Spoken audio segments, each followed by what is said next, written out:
নমস্কার, চামেলির গল্পের তরী চ্যানেলে সবাইকে স্বাগত জানাই। আজকে আমি আশাপূর্ণা দেবীর লেখা বাকি খাজনা গল্পটি পাঠ করে শোনাবো আপনাদের। আশা করছি গল্পটি আপনাদের ভালো লাগবে। শুরু করছি আজকের গল্প বাকি খাজনা। এমন একটা ভব্যযুক্ত দেশ নয় যে স্টেশনে নেমেই চোখে পড়বে আরোহী প্রার্থী অপেক্ষামান ট্যাক্সির সারি। এতখানি আশা করেও আসেনি এরা, সোমেন আর সীতা। তাই বলে এতটাও আশঙ্কা করেনি যে যানবাহন জাতীয় কিছুই থাকবে না, একখানি চাকারও চিহ্নমাত্র নয়। স্টেশন মাস্টারের খুপড়িখানার সামনের এই গজ কয়েক টিনের শেডটার নিচে জিনিসপত্র নিয়ে দাঁড়িয়ে অসহায় দৃষ্টি মেলে অদূরে চোখের সামনে মাঠ আর জঙ্গল ছাড়া কিছুই দেখতে পেলে না বেচারারা। ট্রেন থেকে যে কয়েকজন লোক নেমেছিল ওদের সঙ্গে, বলা বাহুল্য ওদের মতো সম্ভ্রান্ত চেহারা নয়। তারা কাঁটাতারের বেড়া টপকে ওই গাছপালার মধ্যে কখন যে অদৃশ্য হয়ে গেল কে জানে। একমে বা দ্বিতীয়ম কুলিটাকেও আর দেখতে পাওয়া যাচ্ছে না। একটা আস্তানা মিলবে এখানে? মেলা সম্ভব? টাইম টেবিল থেকে একটা অজ্ঞাত অপরিচিত স্টেশনের নাম খুঁজে নিয়ে টিকিট কিনে ট্রেনে চড়ে বসবার মতো ছেলে মানুষের গুরুত্বটা এতক্ষণে যেন উপলব্ধি হয় সোমেনের। বাড়ি থেকে যখন পালিয়ে এসেছিল তখন কেবলমাত্র পালিয়ে আসার চিন্তাটাই ছিল মুখ্য। অবস্থাটা কী রকম হবে এ চিন্তা ছিল গৌণ। পকেটে টাকা থাকলেই যা হোক একটা উপায় হয়, এমনি একটা ধারণা ঝাপসাভাবে ছড়িয়েছিল মনের মধ্যে। ট্রেনে এসেছে বাষ্পের বেগে, তাই চিন্তাটাও তেমন দানা বাঁধতে পায়নি। না হয় একটু অসুবিধে হবে, না হয় একটু কষ্ট, এই তো। কিন্তু কষ্ট আর অসুবিধের ভয়ে কাতর হবার মতো বিলাসিতা এখন কি আর মানায় ওদের? স্টেশনের চেহারা দেখে কিন্তু ধারণার চেহারাটা বদলাচ্ছে। পকেটের টাকার বাহুল্য ভরসার চাইতে ভয়ই যোগান দিচ্ছে যেন। আশা তো গেল, আস্তানা জোটানো সম্ভব হবে বলে মনে হচ্ছে না। এক্ষেত্রে সীতাকেই সাহস দেখাতে হয়, তাই সহজ গলায় বলবার চেষ্টা করে। জিজ্ঞেস করে দেখো না স্টেশন মাস্টারকে, একটা গাড়ির ব্যবস্থা করে দিতে পারবে না? গ্রামের মধ্যে ঢুকে পড়তে পারলে কিছু উপায় হবেই। নেহাত না হয় গাছতলা তো কেউ নেয়নি কেড়ে। হাসবার চেষ্টা করে সীতা। তাও কেড়ে নিতে পারে, দেশে আর কিছু না থাক, থানা পুলিশ গোছের কিছু একটা অবশ্যই আছে। বাহ, থানা পুলিশের কথা উঠছে কেন? আমরা চোর নাকি? সোমেন গম্ভীরভাবে একটু হাসে। নয়, তার প্রমাণ কি? তুমি আমার বিবাহিতা স্ত্রী, এটা বিশ্বাস করাতে হলেও তো কলকাতার আত্মীয় স্বজনের কাছে ফিরে যেতে হবে। ও আবার কি কথার ছিরি? তার মানে? সীতা ভুরু কুঁচকোয়। তার মানে পৃথিবীর প্রত্যেকটি ব্যক্তি অবিশ্বাসের প্রস্তুতি নিয়েই চড়ে বেড়াচ্ছে। কামিনী আর কাঞ্চন, এই দুটো বস্তুর সঙ্গে গাছতলায় বাসটা কি ঠিক খাপ খাওয়াতে পারবে কেউ? হুম, পুলিশ লেলিয়ে দেবে। দেখছি নেহাতি ছেলে মানুষই হয়েছে কাজটা। সীতা তীক্ষ্ণ স্বরে বলে। তবে তুমি কি চাও? ফিরতি ট্রেনে কলকাতায় ফিরে যেতে? এখনই অতটা নয়, তবে মনে হচ্ছে বিপদে পড়তে হবে হয়তো। বিপদ? সীতা শান্ত স্থির দৃষ্টিতে সোমেনের দিকে তাকালো।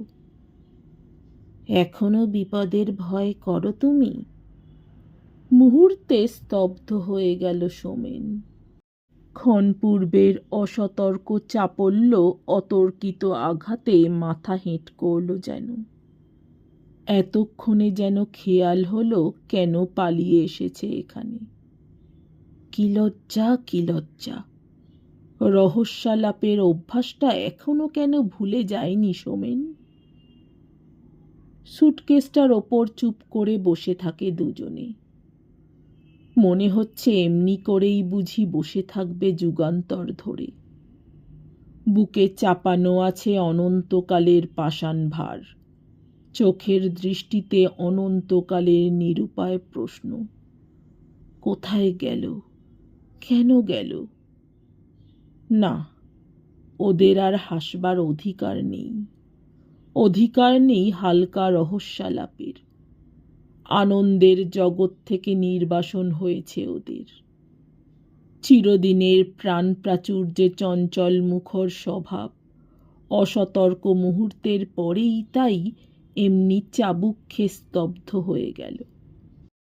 শ্যামলী নেই, ওরা রইল।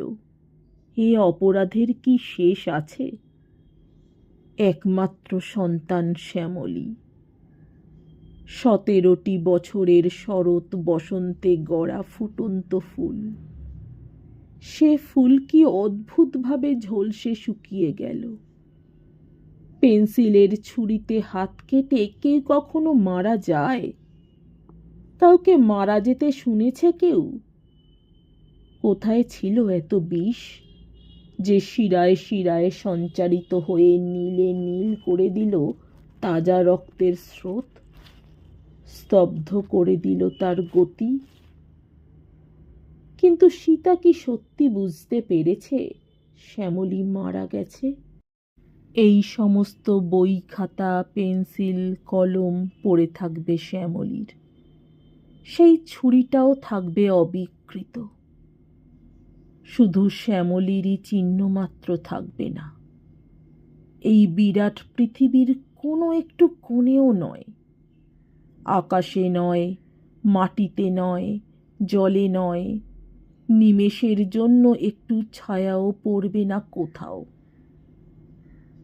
অসংখ্য শাড়ি ব্লাউজ আর অজস্র উপকরণে ঠাসা প্রকাণ্ড আলমারিটার দুখানা কপাটি হাট করে খুলে ধরে সীতা যখন বোকার মতো তাকিয়ে থাকে এক এক সময়, ও কি বুঝতে পারে এগুলো কোনো দিন পড়বে না শ্যামলী? খুলবে না স্নো আর সেন্টের শিশি? বোধহয় বুঝতে পারেনি, তাই সমস্ত আত্মীয় স্বজনকে অবাক করে দিয়ে অমন চুপচাপ ছিল এতদিন। নাকি তারাই বুঝতে দেয়নি? আচ্ছন্ন করে রেখেছিল সীতার বুদ্ধিবৃত্তি অনুভূতিকে। শ্যামলী চলে যাবার 36 দিন পরে অজ্ঞান অপরিচিত এই অদ্ভুত পারিপার্শ্বিকতার মধ্যে পড়ন্ত বেলার চিতা সাজানো আকাশের দিকে তাকিয়ে তাকিয়ে এতদিনে কি নিশ্চিত হলো সীতা শ্যামলী সত্যিই মারা গেছে? কাঁদা উচিত ওর, নিঃশব্দ অশ্রুজল ফেলে নয়, তীব্র আর্তনাদ করে। চমকে উঠল সোমেন। সীতার কান্না! চিৎকার করে কাঁদছে সীতা। সে চিৎকার এত ধারালো, এত তীব্র। এই অদ্ভুত আর্তনাদ কোথায় লুকানো ছিল সীতার কণ্ঠের মধ্যে? হঠাৎ কি পাগল হয়ে গেল সীতা? কই, এতদিনে তো এমন করেনি একবারও। ওর এই কান্নার অভাবটাই কি কম পীড়া দিয়েছে হিতৈষী আত্মীয় বন্ধুদের? একমাত্র সন্তান হারিয়ে যে মেয়ে মানুষ চুপ করে বসে থাকে, অভ্যাগতদের অভ্যর্থনাও করতে ছাড়ে না, কুশল প্রশ্ন করে তাদের। শ্যামলীর কথা বাদে আর যত অবান্তর কথা আছে সংসারে, বেছে বেছে সেই কথাগুলোই কয়। আড়ালে তার সমালোচনায় পঞ্চমুখ হবে না এমন হৃদয়হীন পাষণ্ড তো আত্মীয়রা নয়। একটু অস্বস্তি সোমেনেরই কি না হয়েছে? কাঁদাই তো উচিত ছিল সীতার, সেইটাই সঙ্গত। 5 জনের মুখ চাপা দেওয়া যায় না। দুর্ঘটনার রাত্রে খবর পেয়ে যখন আত্মীয় আত্মীয়ার দল নিশ্চিন্ত নিদ্রার আরাম তুচ্ছ করে হুড়মুড় করে এসে পড়লেন ওদের বাড়িতে, আর সীতাকে জাপটে ধরে ওর চোখে মুখে জল আর মাথায় বাতাস দেবার জন্যে কাড়াকাড়ি লাগিয়ে দিলেন, তখন সুকৌশলে তাঁদের নিয়ে শ্যামলীর চুলগুলো নিয়ে আঁচড়াতে বসা সীতার পক্ষে বড্ড বেশি বেমানান হয়নি কি? মার হাতে ছাড়া কখনো কারোর হাতে চুল বাঁধতে ভালোবাসত না শ্যামলী, এটা না হয় সীতাই জানে।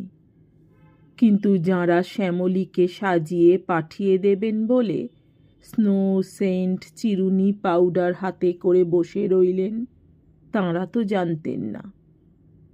ধন্যী শক্ত মেয়ে মানুষ, এ মন্তব্য তখন অস্ফুট থেকে স্ফুটতর যদি হয়েই থাকে, দোষ দেওয়া যায় না কাউকে।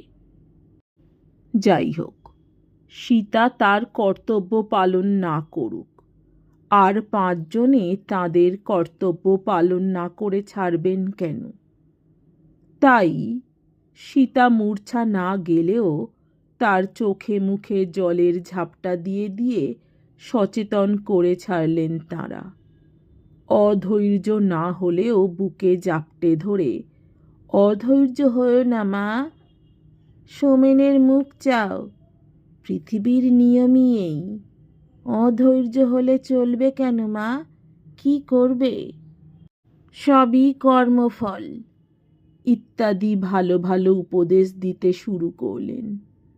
অতঃপর সেই চলেছে 36 দিন ধরে কর্মফলের লীলা কীর্তন।